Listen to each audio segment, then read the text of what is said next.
Rain clouds gathered above the city that afternoon, but outside Mercy General Hospital, the storm had already begun. A 6-year-old girl stood trembling on the asphalt, clutching the folds of her sky-blue dress, tears streaking down her dirt-stained cheeks. Her voice cracked as she tried to speak, her words lost beneath the hum of traffic and the cruel laughter of 3 men standing at the hospital gate. Her small hand pointed toward the glass doors where her mother, pale and barely standing, was being held back. The child's words pierced the air like a cry from another world, "They won't let my mommy in." If you believe kindness can still change the world, if you believe good hearts still rise when darkness closes in, please take a second to like, comment, share, and subscribe to Kindness Corner. Because what happened next will remind you why humanity is worth believing in. Her name was Sophie Turner, a child too young to understand cruelty, but old enough to recognize fear. Her mother, Laura, had been working double shifts at a local diner for months, fighting to afford her medication after a severe infection left her weak and barely able to breathe.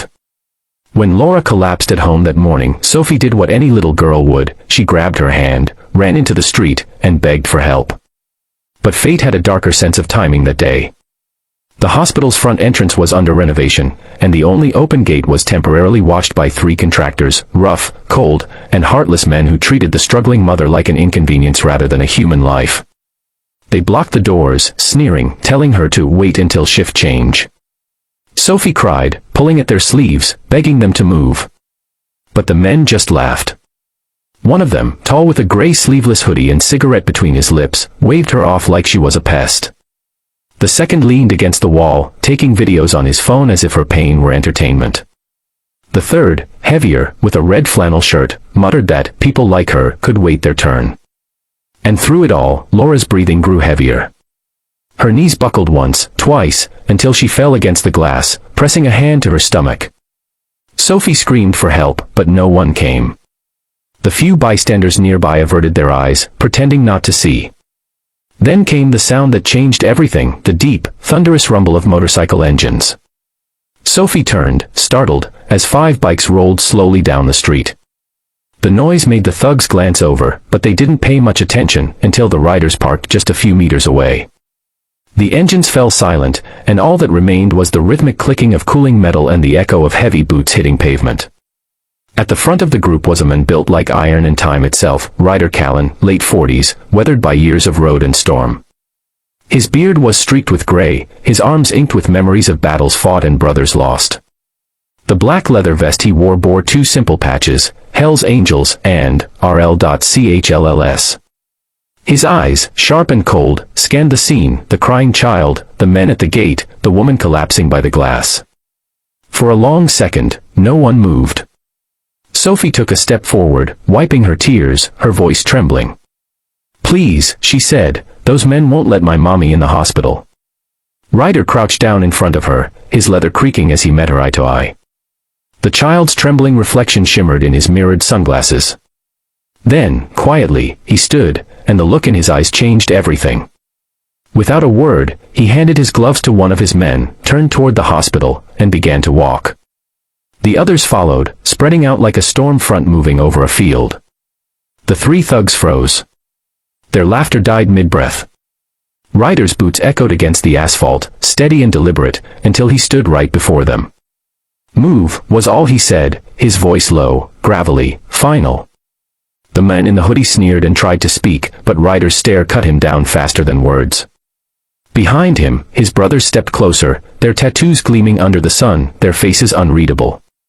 The largest of them, a bald giant named Mace, rested one hand on a parked motorcycle, silent, but every muscle tense.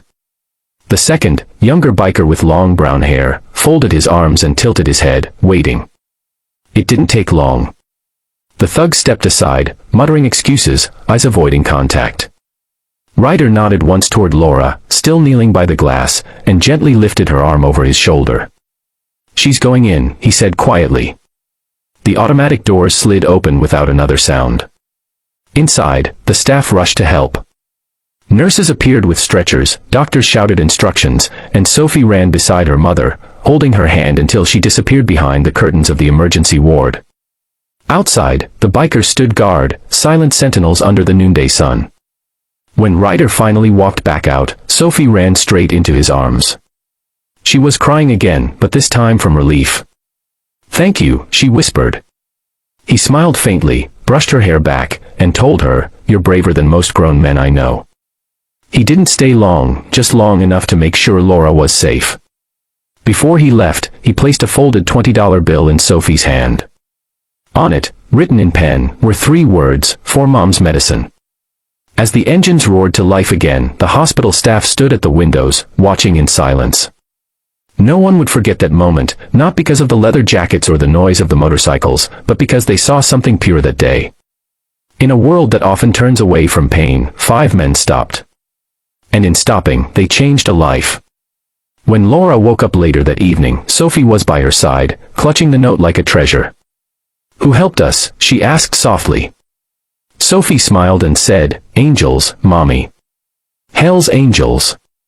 If this story touched your heart, if you believe kindness can come from where you least expect it, please like, share, and subscribe to Kindness Corner, where real stories of compassion remind us what humanity still means. Before we end, tell us in the comments, what would you have done if you were there that day? Because sometimes, one act of courage is all it takes to change someone's forever.